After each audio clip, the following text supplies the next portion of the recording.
अस्सलाम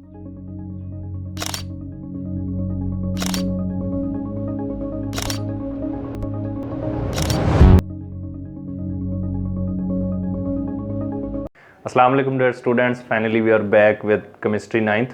तो आज का जो हमारा टॉपिक है स्टूडेंट्स वो है एलिमेंट्स। ठीक है, तो शुरू करते हैं कि एलिमेंट्स क्या होता है। नहीं बल्कि रुकें, पहले चैनल को सब्सक्राइब करें, सबसे पहले सब्सक्राइब, उसके बाद हम शुरू करते हैं। ठीक है जी, कर लिया सब्सक्राइब। अच्छा, अब हमारा टॉपिक है एलिमेंट्स। तो एलिमेंट्स की ना बेसिकली दो डेफिनेशंस हैं केमिस्ट्री में। पहले केमिस्ट्री बेसिकली दो टाइप्स की है, एक ओल्ड केमिस्ट्री, एक मॉडर्न केमिस्ट्री है। तो दोनों में एलिमेंट्स की क्या क्या डेफिनेशन है वो हम पढ़ेंगे, उसके बाद एलिमेंट्स की फर्दर डिटेल्स में जाएंगे हम। तो सबसे पहले वैसे हमें ओल्ड डेफिनेशन पढ़नी चाहिए थी, लेकिन पहले हम देखते हैं कि मॉडर्न डेफिनेशन में क्या बताया गया है जो ओल्ड में मिसिंग था, फिर हम ओल्ड डेफिनेशन पे आएंगे।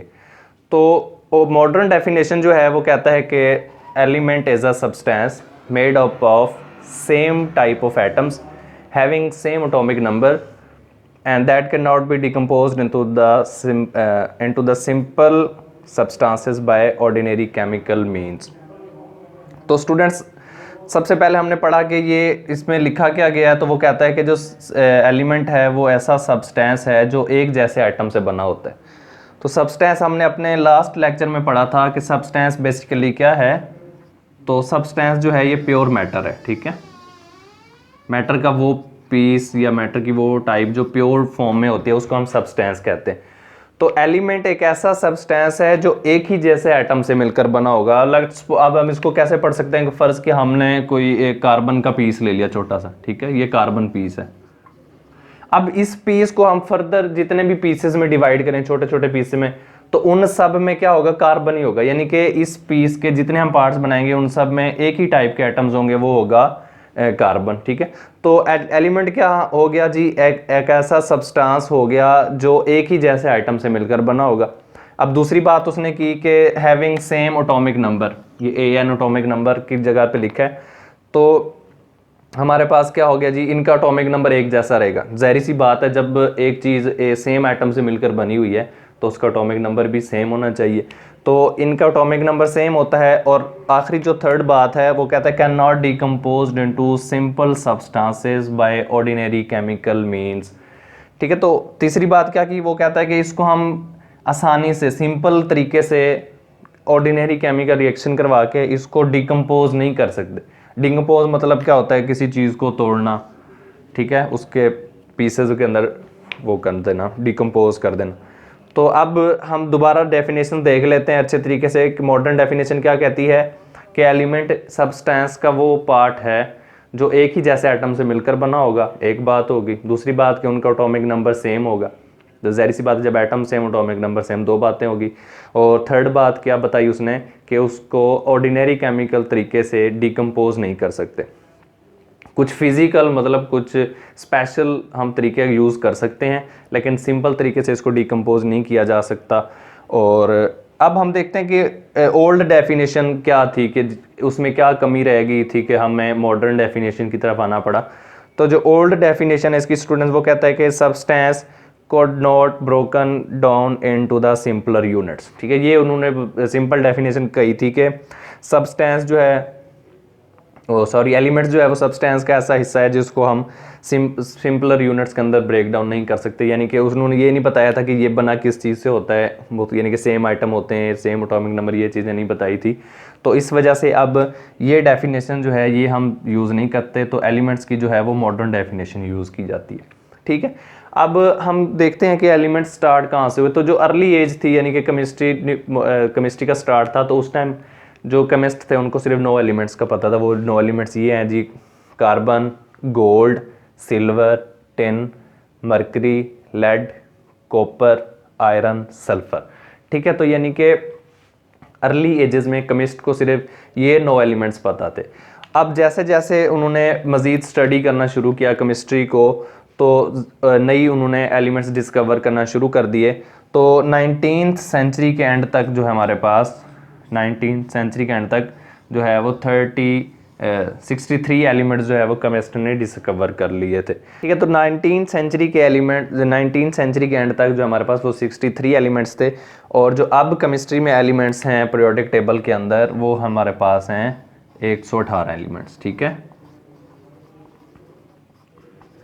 तो अब जो हमारे पास एलिमेंट्स हैं वो 118 एलिमेंट्स जो हैं वो इस टाइम तक डिस्कवर हो चुके हैं, और उन 118 में से जो हमारे पास 92 हैं वो नेचुरली अकरिंग है। ठीक है, वो क्या हैं जी, हमारे पास नेचुरली अकरिंग है, यानी कि वो कुदरती तौर पर पाए जाते हैं। और जो रिमेनिंग जो हैं वो साइंटिस्ट ने फिर आर्टिफिशियल तरीके से बनाए हैं, 1 या 2 एलिमेंट्स 3 एलिमेंट्स का रिएक्शन करवा के, या उनको उन्होंने आर्टिफिशियल तरीके से बनाए हैं।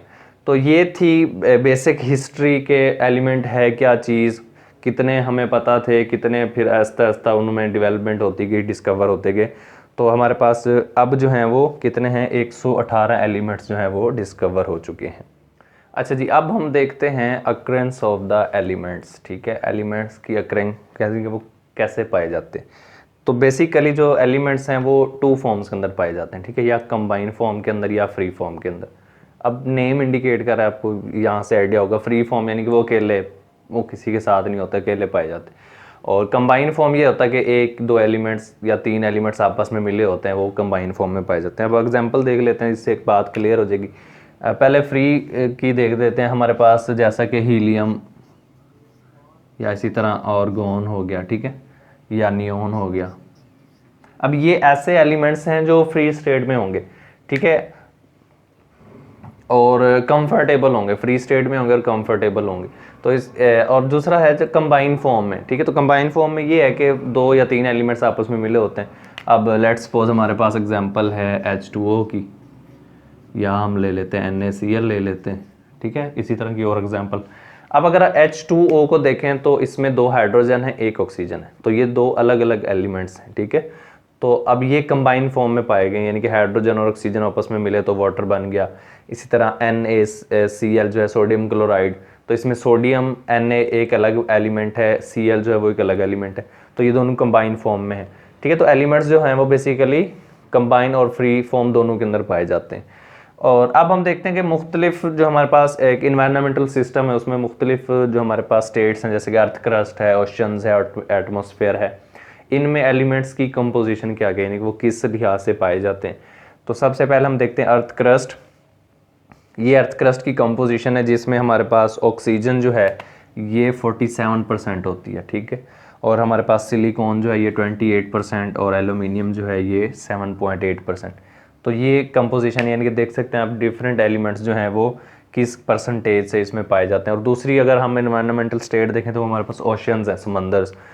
तो जो हमारे पास उनमें ऑक्सीजन होती है वो 86% होती है, यानी कि तकरीबन उसका ज़्यादातर हिस्सा ओशंस का वो ऑक्सीजन पर मुश्तमिल होता है। और इसी तरह हाइड्रोजन जो है हमारे पास वो 11% होती है, और क्लोरीन जो है वो 1.8%। ठीक है, अब देख सकते हैं, कंपैरिजन करें, यहाँ पे भी ऑक्सीजन है, वहाँ पे भी ऑक्सीजन है, लेकिन दोनों की जो परसेंटेज कंपोजिशन है वो इन्वायरमेंटल स्टेट के लिहाज से डिफरेंट है। अर्थ क्रस्ट में अगर 47% थी तो यहाँ पे 86% है। ठीक है, तो इसी तरह हर एलिमेंट की जो कंपोजिशन है वो सिस्टम के लिहाज से चेंज होती रहती है। और हमारे पास अगर एटमॉस्फेयर के अंदर देखें तो एटमॉस्फेयर का जो मेजर कंपोनेंट है वो जो है वो नाइट्रोजन है। नाइट्रोजन आप देख सकते हैं अर्थ क्रस्ट पे वो 78%, ऑक्सीजन जो है वो 21%, और ऑर्गन जो है वो 0.9%। ठीक है, तो ये हमारे पास मुख्तलिफ एटम्स या एलिमेंट्स कह लें, एलिमेंट्स की जो है ये परसेंटेज कंपोजिशन है मुख्तलिफ इन्वायरमेंटल सिस्टम के अंदर। तो ये जो हमारे पास टेबल दिया गया, ये बोर्ड में यहाँ से MCQs आते हैं, तो आपने इसको अच्छे तरीके से एक दफ़ा देख लेना है, बल्कि इसको याद कर लेना। ठीक है, तो ये MCQs के लिहाज से वो पूछ सकता है कि what is the percentage composition of the hydrogen in the oceans. ठीक है, मुख्तलिफ ऑप्शंस दे देगा, तो करेक्ट ऑप्शन कौन सा बन जाएगा इसका, 11%। ठीक है, तो मुख्तलिफ तरह के, इसी तरह इधर से पूछ सकता है what is the percentage composition of oxygen in the atmosphere. ठीक है, तो ये देखें यहाँ पे भी ऑक्सीजन है, यहाँ पे भी ऑक्सीजन है, और एटमॉस्फेयर में भी ऑक्सीजन है। तो आपने ये याद कर लेना कि किस सिस्टम में जो उस एलिमेंट की कंपोजिशन है वो कितनी है, तो इसका राइट ऑप्शन ये बन जाएगा। ठीक है, तो ये MCQs के लिहाज से आप लोगों ने अच्छे तरीके से देखना है। फिजिकल स्टेट्स अगर देखें तो जो हमारे पास मेजॉरिटी ऑफ एलिमेंट्स है वो सॉलिड फॉर्म में पाई जाती है, ठीक है। एग्जांपल देखें तो हम अगर सोडियम है हमारे पास, कॉपर, जिंक एटसेट्रा, ठीक है। तो ये ऐसे एलिमेंट्स हैं जो हमारे पास किस फॉर्म में पाए जाते हैं, सॉलिड फॉर्म के अंदर, ठीक है। और कुछ एलिमेंट्स जो हैं, वेरी फ्यू एलिमेंट्स, ठीक है, वेरी फ्यू एलिमेंट्स जो हैं वो जो हमारे पास हैं वो लिक्विड फॉर्म में पाए जाते हैं। तो ये शॉर्ट क्वेश्चन भी आ सकता है, एमसीक्यूज के लिहाज से भी पूछ सकता है कि पीरियोडिक टेबल के अंदर सिर्फ 2 ही एलिमेंट्स ऐसे हैं जो लिक्विड फॉर्म के अंदर पाए जाते हैं। उनमें हमारे पास एक है मरकरी और दूसरा है हमारे पास ब्रोमीन, ठीक है डियर स्टूडेंट्स। तो ये आपने अच्छे तरीके से देख लेना इनको कि कौन से 2 एलिमेंट्स ऐसे हैं जो हमारे पास हैं वो लिक्विड फॉर्म में पाए जाते हैं, ठीक है। तो और इसी तरह कुछ एलिमेंट्स जो हैं वो गैस फॉर्म में भी पाए जाते हैं, ठीक है। फ्यू एलिमेंट्स वो हमारे पास गैस फॉर्म में भी पाए जाते हैं, ठीक है। तो हमारे पास जिस तरह ऑक्सीजन हो गया, हाइड्रोजन, नाइट्रोजन, ETC एटसेट्रा, ठीक है। तो ये हमारे पास फिजिकल स्टेट्स थी। मैं दोबारा रिवाइज कर लेता हूँ कि जो हमारे पास मेजॉरिटी ऑफ द एलिमेंट्स है they are present in the solid form and their example are sodium, copper, zinc etcetera, and very few elements are present in the liquid form. They are only bromine and mercury, and some elements are formed in the gas form also, which is oxygen, hydrogen, nitrogen, carbon, chlorine etc.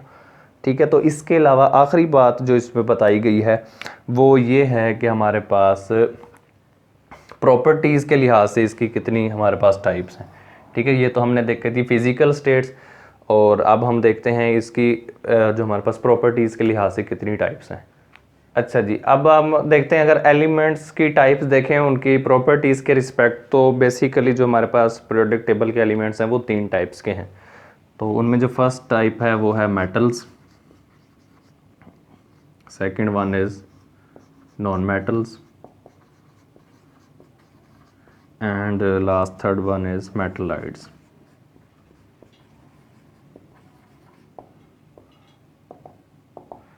ठीक है। तो हमारे पास जो periodic table में majority है, तकरीबन हम कह सकते हैं कि 80% तक जो एलिमेंट्स हैं वो मेटल हैं, ठीक है।